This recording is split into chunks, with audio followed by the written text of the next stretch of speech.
Dobrodošli na kanal. U današnjem videu govorimo o ratu u Bosni i Hercegovini, jednom od najtežih perioda u savremenoj evropskoj istoriji.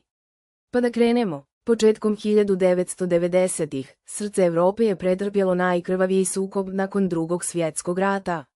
Bosna i Hercegovina, zemlja različitosti i suživota, postala je poprište brutalnog rata koji je iza sebe ostavio hiljade mrtvih, raseljenih i uništenih života. Ovo je priča o borbi za opstanak, patnji, ali i o snazi naroda da preživi nemoguće. Napad na selo Ravno, 1991. Selo Ravno, u jugoistočnoj Bosni i Hercegovini, bilo je prvo mjesto koje je napadnuto tokom rata u Hrvatskoj. Dana 1. oktobra 1991. JNA je napala ovo većinski hrvatsko selo, iako tada još nije bila u ratu. Ovaj događaj se često smatra prvom agresijom na teritoriju BiH i predznakom onoga što će uslijediti. Osnivanje Republike Srpske, 9. januar 1992.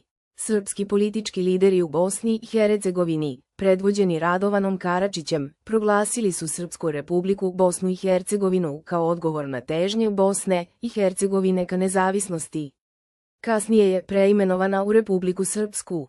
Ovaj čin je bio početak institucionalnog razdvajanja i temelj za oružani sukob. Referendum za nezavisnost BiH, 29. februar 1. mart 1992.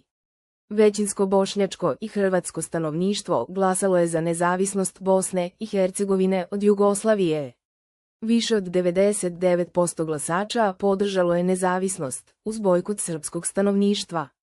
Dan kasnije, Bosna i Hercegovina je proglasila nezavisnost, što je ubrzalo početak rata. Rat je počeo kada su srpske snage, uz podršku JNA, napale Sarajevo.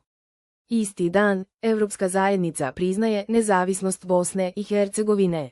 Ubrzo su gradovi širom zemlje pogođeni opsadama i napadima, a masovni zločini su postali svakodnevnica. Opsada Sarajeva, 1992. do 1996. Sarajevo je bilo pod opsadom dužom od 1400 dana, najdužom opsadom glavnog grada u modernoj istoriji. Građani su bili izloženi svakodnevnom granatiranju, snajperima i nestašici hrane, vode i struje. Poginulo je više od 11.000 civila, među njima i više od 1600 djece.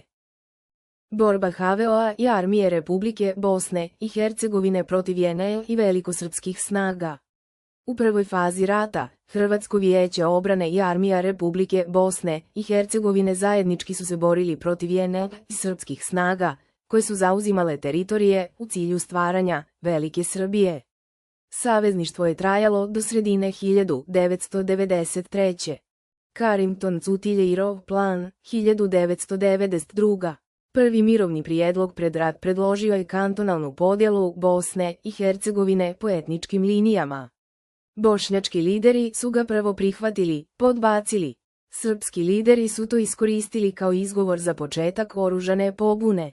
Vensovenov plan, 1993. Plan je predlagao podjelu Bosne i Hercegovine na 10 etničkih provincija s decentralizovanom vlašću. Plan su prihvatile Bosna i Hercegovina i Hrvatska, ali su ga bosanski Srbi odbili, što je dovelo do njegovog propasti. Owen-Stoltenbergov plan, 1993. predviđao je transformaciju Bosne i Hercegovine u labavu uniju tri etničke republike. Bošnjaci su ga odbacili jer bi značio legalizaciju etničkih podjela i gubitak teritorije. Sukob Hrvata i Bošnjaka, od 1993. do 1994. u drugoj fazi rata, izbio je sukob između HVO-a i armije Republike Bosne i Hercegovine, posebno u Srednjoj Bosni i Hercegovini i Mostaru. Sukob je obilježen teškim zločinima, kao i stvaranjem takozvane Herceg Bosne. Rat je okončan potpisivanjem Vašingtonskog sporazuma. Potpisan je 18. marta 1994. između predstavnika Bošnjaka i Hrvata uz posredovanje SAD-a. Stvorena je Federacija Bosne i Hercegovine, kao zajednička entitetska jedinica. Dejtonski sporazum, novembar-decembar 1995. Sporazum je zaključen u Dejtonu, Sjedinjenim Američkim Državama, a potpisan u Parizu. Usporili su ga napadi na civile i zločini poput Srebrenice. Sporazum je okončao rat i definisao Bosnu i Hercegovinu kao državu sa dva entiteta, Federacijom Bosne i Hercegovine i Republikom Srpskom.